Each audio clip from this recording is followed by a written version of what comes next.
आपने जैसा कि अभी कहा कि कुछ कैंसर्स में तो हमें सेल्स बहुत ज़्यादा बड़े हुए मिलते हैं, कुछ में सेल्स, कुछ ऐसे भी कैंसर जिसमें बहुत ज़्यादा बड़े नहीं मिलते, तो इसमें तशख़ीस करने में बाज़ों का डिले भी हो जाता है। दूसरा एक अहम बात आपने बताई कि अमूमन जो आहिस्ता आहिस्ता कैंसर बढ़ने वाले हैं, खून के कैंसर के मुतालिक हम गुफ्तगू कर रहे हैं, तो उनका कुछ का तो बहुत अच्छा इलाज, जैसे आपने CML का, और कुछ ऐसे हैं जिनके इलाज की कम ज़रूरत पड़ती है। इन सारे जो क्रॉनिक या आहिस्ता फैलने वाले कैंसर, इनके इलाज के हवाले से एक तो तशख़ीस हो गई।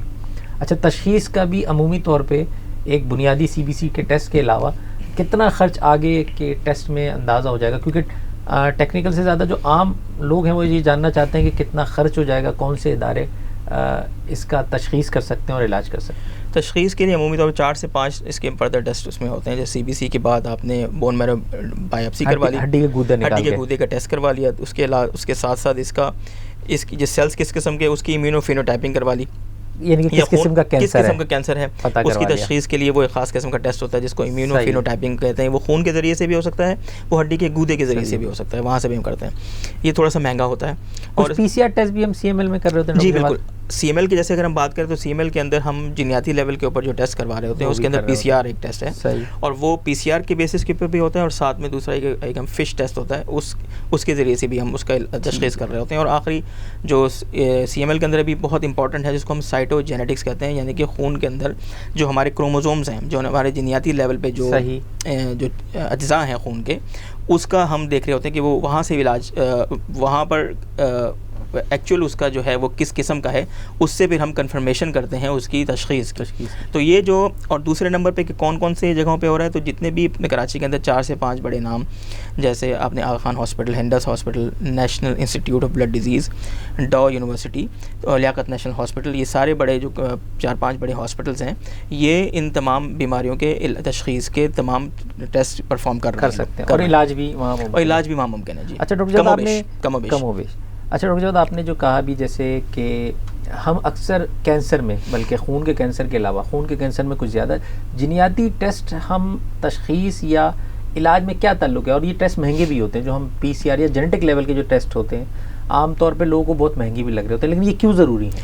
देखिए, बहुत अच्छा सवाल किया डॉक्टर ज़ीशान आपने। अमूमी तौर पे जो मरीज़ हमारे पास आते हैं, वो पहले शुरू के 2-3 टेस्ट से वो उनकी जो अमाउंट देकर, उसकी वैल्यू देकर, पैसे देकर वो इतने परेशान हो जाते हैं। वो फिर उनको जब ये बताया जाता है कि एक और टेस्ट भी है जो कि तकरीबन 25,000 का है, 20,000 का है, और जिसमें हम उनको सही तरह से समझा भी नहीं पा रहे होते कि क्या है, और उसको वो समझते हैं कि शायद इतना इंपॉर्टेंट नहीं है, हालांकि वही सबसे ज़्यादा इंपॉर्टेंट होता है।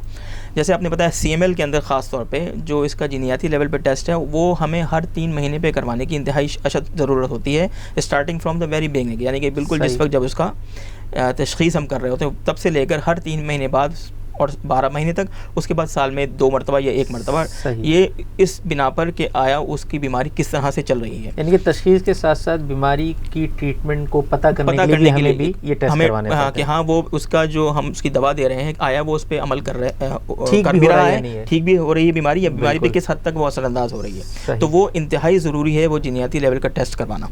सही। तो अच्छा, आखिर में हम कुछ थोड़ा सा ट्रीटमेंट के हवाले से, आपने बड़े अस्पतालों के नाम तो बता दिए कि जहाँ ये ट्रीटमेंट अवेलेबल है।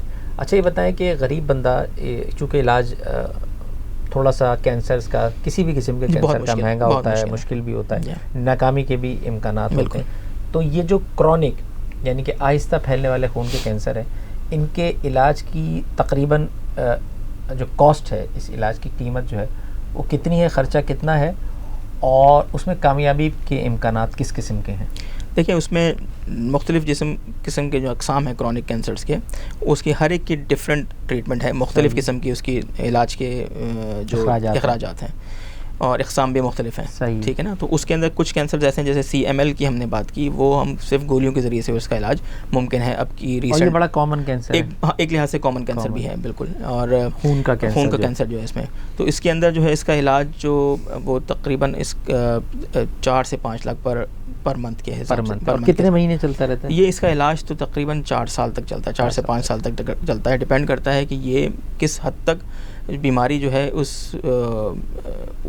जो उसकी जो दवा जो है उस पर असरअंदाज हो रही है। तो उसके बाद फिर ये ऐसा भी होता है कि इसका हम उस इलाज को ख़त्म बंद कर देते हैं। अगर बिल्कुल नॉर्मल हो जाए, जैसे मैंने जीनियाती लेवल वाले टेस्ट की बात की, उस पर अगर सब चीज़ें बिल्कुल नॉर्मल आ रही हैं तो फिर उसका इलाज हम बंद भी कर देते हैं। यानी कुछ क्रॉनिक जो कैंसर्स हैं ऐसे हैं जिनको हम मुकम्मल क्योर जिसे कहते हैं, हाँ, मुमकिन है उसको हम यानी कि इस लेवल तक ले जाते हैं कि बीमारी हमारे जो तशख़ीस के जो टूल्स हैं उन पर वो नहीं आ रही होती, उस पर हम आइडेंटिफाई नहीं कर पाते, तो हम इसको कंसिडर करते हैं कि हाँ ये एज अ क्योर, कि बिल्कुल ये बीमारी अब सप्रेस हो गई है और नहीं आ रही।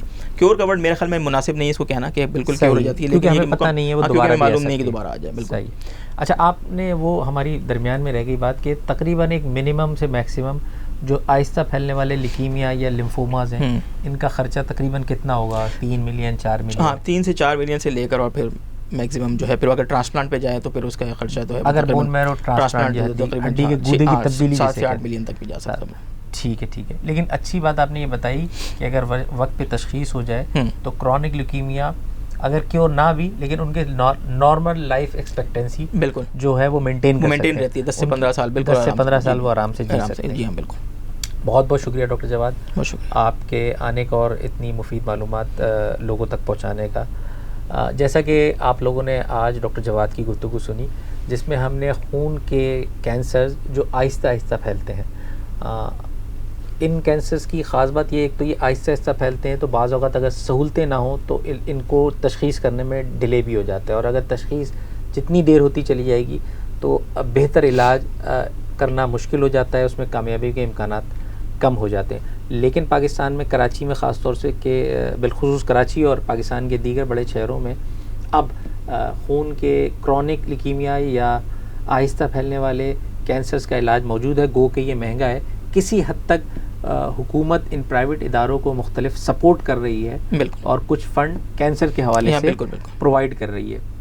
तो इनका इलाज अगर वक्त पे तशख़ीस हो जाए तो मुमकिन है, घबराना नहीं है कि खून का कैंसर हो गया तो लोग फ़ौरी तौर पे घबरा जाते हैं, तो ऐसा नहीं है। अब दुनिया में बेशुमार दवाएं आ गई हैं, नई नई थेरेपीज़ आ रही हैं, तो इनका इलाज मुमकिन है। आप लोगों का बहुत बहुत शुक्रिया। अस्सलाम वालेकुम।